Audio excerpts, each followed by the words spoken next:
Today I'm going to give you 27 words that you can use to talk about your feelings in English. And let me tell you, these words are going to dramatically improve your vocabulary in English.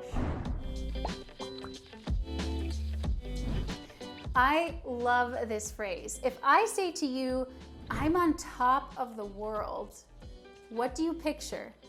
You probably picture someone who is standing on top of the globe. Of course, that's not what the phrase literally means, but you kind of get the idea. You've completed your goals and you feel amazing. I got a promotion at work. I finally bought a new house and I made a new friend.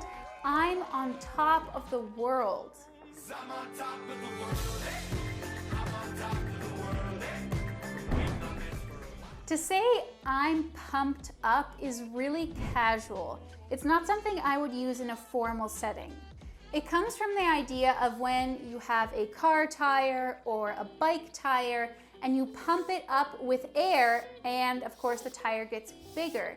Instead of you being filled with air, you're filled with excitement. That's what pumped up means.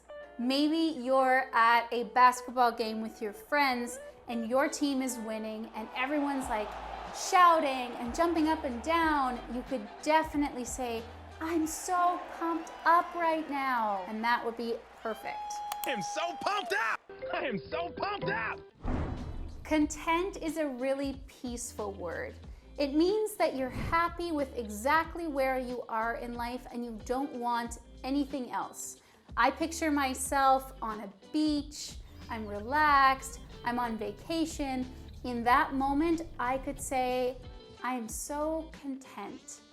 The idea of pausing to take stock of what has gone well, to be content with many things as they are. I'll never be content unless I at least put in the effort. The 31-year-old appeared to be more than content with his current team at its championship parade.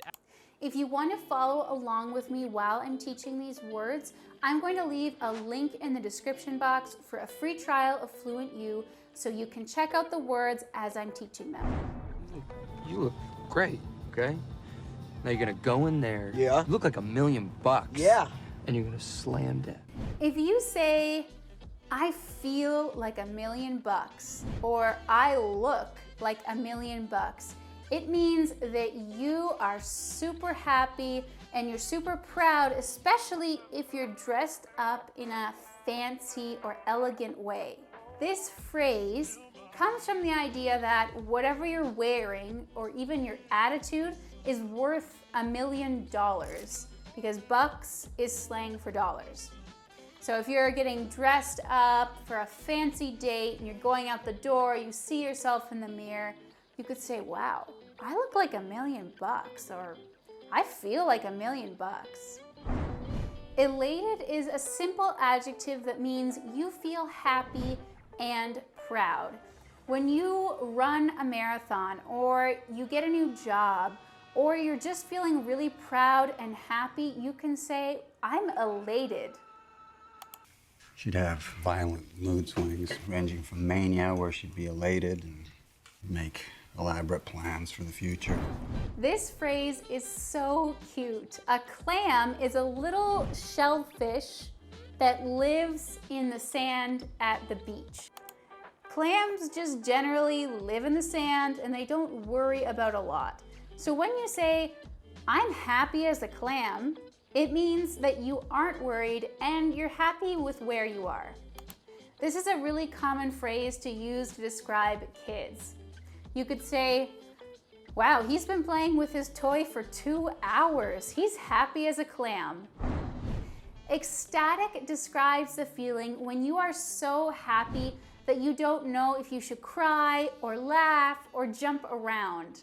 I talked about elated before and it kind of sounds a little similar to ecstatic, but I would describe elated as a feeling that you're proud of yourself, you're happy, but it's kind of like level, whereas ecstatic is like exploding extra big happiness, like just a sensory overload of happiness. I can't believe I won the lottery. I'm ecstatic. To say that you are confident or that you feel confident means that you believe in yourself 100%. Of course, believing in yourself does not necessarily mean that you're happy, but it kind of comes naturally, happiness, if you feel proud of yourself, if you feel that you can do something without a doubt. The ability to make you so confident in that you don't question. Whether it actually does depends mostly on how confident you are that your partner loves and values you. Just be that much more confident that the investors who give me their money, I'm going to give them their money back and a lot more after that. Father, I'm at the end of my rope. It's about my kid. He's a real problem. He does the most terrible things, hideous things. The phrase, "at the end of my rope," means that you have no patience left, you have no energy left, you feel frustrated and exhausted. This is a really visual phrase. Imagine you've been hanging onto a rope or a ledge for a really long time. You're gradually slipping down the rope until you're right at the end and you can't hang on any longer. This is the idea of the phrase, that you've spent all your energy trying to fix the situation, that you don't have any energy left to give. To say that you're hurt, of course, means that you hurt yourself physically. But it can also mean that you've hurt yourself or someone else has hurt you emotionally. Love, hurt. Hurt. All right, Ross, I get it. I mean, my You're God, hurt. can't. It's more common to say "I'm hurt" when you feel a little bit sad or maybe a little bit offended. It's not a word that you should use to talk about when your heart is totally broken. For example, I was hurt that Anna didn't invite me to her party. I thought we were friends. Or you felt desperately angry because such and such, or betrayed, or hurt, or... Because deep down, she was always afraid of getting hurt. To say that you're feeling down or down in the dumps means that you're feeling sad or even a little bit depressed. You might feel unhappy without any desire to go out and do anything fun. This is another visual phrase. It's kind of like the opposite of being on top of the world. Instead of being on top of the world, feeling like you conquered everything, you're heavy with sadness or responsibility, like a bunch of weight is on top of you. Also, a dump is a place where you put garbage. So saying that you're down in the dumps, well, you feel like everything around you is garbage. You could say, "I'm feeling really down after I had a fight with my friend." I could tell he was starting to get a little down during that week, and he was a part of the community. People. Consciously think positive thoughts, especially during moments when you're feeling down. You just bought yourself another Saturday, mister. Crushed. The word crushed literally means to be crumbled or pulverized, like you can see in the photo here. However, the word can also mean defeated. So if someone says, "I'm crushed," it means that they're so sad that they feel destroyed, or even like they've been broken into a bunch of little pieces. My boyfriend broke up with me yesterday. I'm crushed. If you're in a funk, you have some different negative emotions and you're not really sure how to feel better. This is a much more mild phrase than crushed or at the end of my rope. You could say, "My car broke down. I'm feeling really uninspired at work. I think I'm in a funk." Lonely means to be unhappy or sad because you're alone. This is different than simply saying alone. If you're alone, it doesn't mean that you're sad. It just means that you're by yourself. Being lonely indicates sadness. You could say, "I feel so lonely. My whole family went on vacation and I'm here at home by myself." He might become extremely lonely and sad. Sometimes the galaxy can feel like a big, lonely place. To be discouraged or disheartened means that you have lost hope. It's really sad. This is a word that comes up a lot when you're trying to do something over and over and it's just not working. You could say, I've written my driver's test 3 times and I keep failing. I'm so discouraged. And the more I learned and the more I experienced, the more, I guess, discouraged I became because I just realized I don't have the kind of money that it takes to make it in this world as a musician. No one blames you, Harry. The Dementors aren't supposed to come inside the grounds. Dumbledore was furious. Furious means that you are totally filled with extreme anger. I really like the word filled here in the definition because to me that is so accurate of how you feel when you're furious. A good visual here to remember furious is the Hulk from the Marvel comic universe. He literally grows full of anger when he becomes the Hulk. Irritated has both a physical and an emotional meaning. If you're feeling irritated physically, it means that something is rubbing against your skin, maybe a big sweater or sand at the beach, something that's kind of making it uncomfortable. But if you are irritated emotionally, it's kind of like that, but with your emotions. Someone's doing something or saying something that's kind of rubbing on your nerves and you're getting annoyed. I'm irritated with my sister. She keeps teasing me in this really annoying voice and she won't stop. Upset is a word that can describe any kind of negative emotion. Sad, angry, frustrated, really anything bad. You can even say that you have an upset stomach, meaning that you feel nauseous. It's kind of hard to give an example for this one because it can be used in so many different contexts, but basically you can use it anytime you feel any negative emotion. Assembly's about to start. We know. We're just, upset. Yeah, definitely upset. Technically, the word raging means very active and unpredictable, usually used to talk about natural disasters like forest fires or storms. So what do you think it means when you describe someone as raging?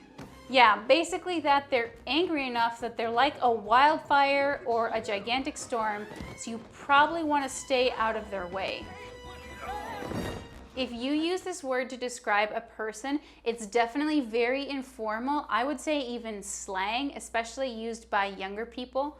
You could say, my mom is raging since my sister snuck out again last night. To be out of control means when someone is so angry that they can't be controlled. This is a really strong phrase. If you use out of control about someone, it kind of means that they're beyond the point of help. Because of that, be careful how you use this one. If you call someone out of control, it can kind of be insulting. You could say, he really went out of control after he had a fight with his best friend. No, we didn't bring the cake, we didn't blow out the candle. You're out of control, okay? I'm out of control. Trust me on this one, okay? You're out of control, it's time gorgeous. to go to bed. It's time. He's grouchy. 3-hour delay in customs after a trip of 17 trillion miles is gonna make anybody cranky. You know what I mean?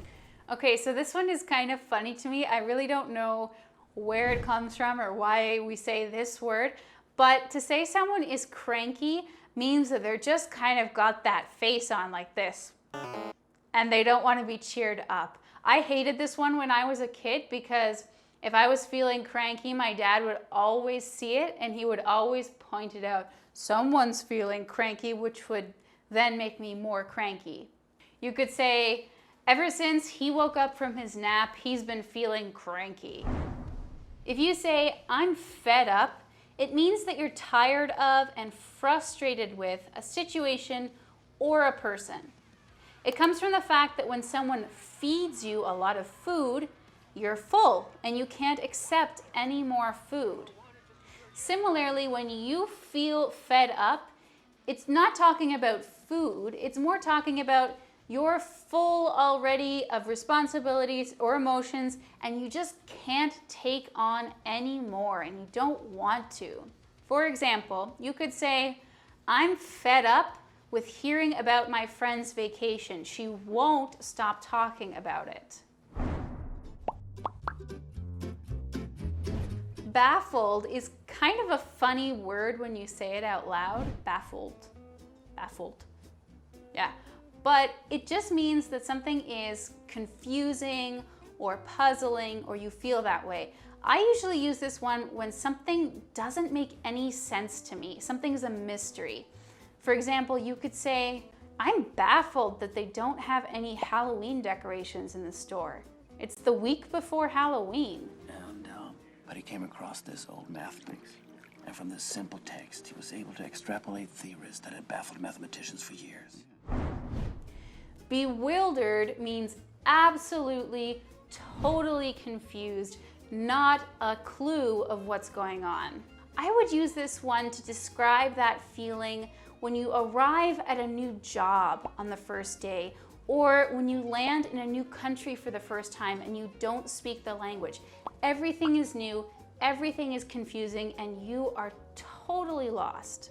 This is the word that you can use. You could say, I'm bewildered by the subway train in my new city. I keep taking the wrong train. It's true. And buckles. When it comes to buckles, I'm lost. Speaking of taking the wrong train, lost, of course, means that you physically don't know where you are. However, being lost can also mean that you're confused and you're not sure where you are in a non-physical sense. For example, can someone explain this movie to me? I'm totally lost, meaning I have no idea what's going on. When you say someone is out of it, it means that they're confused and out of touch with real life. I use this word to describe when my sister wakes up from naps. I would say, don't talk to her for a while. She's kind of out of it because she wakes up from the nap and she's kind of like, where am I? What's going on? That's a situation where you could use out of it. When you say that someone is mixed up, it means that they confused one thing for another. And this can be really simple. For example, you're looking for directions and this person says, oh, you're mixed up. You're on 1st Street, not 2nd Street. Or you can use mixed up on a bigger scale. You could say, that kid is really mixed up about his priorities. He thinks it's cool to stay out late and party, but really he should be doing homework. You're mixed up in the head. I'm not mixed up. I just want to live our relationship today, for today. Now, if you want to remember all of these great words for later, click on the link in the description for a free PDF of all the emotion words that I taught you today. I really recommend that you check out this video. You can learn all kinds of great adjectives and you can learn them with the hit Netflix movie Enola Holmes. I'll see you over there.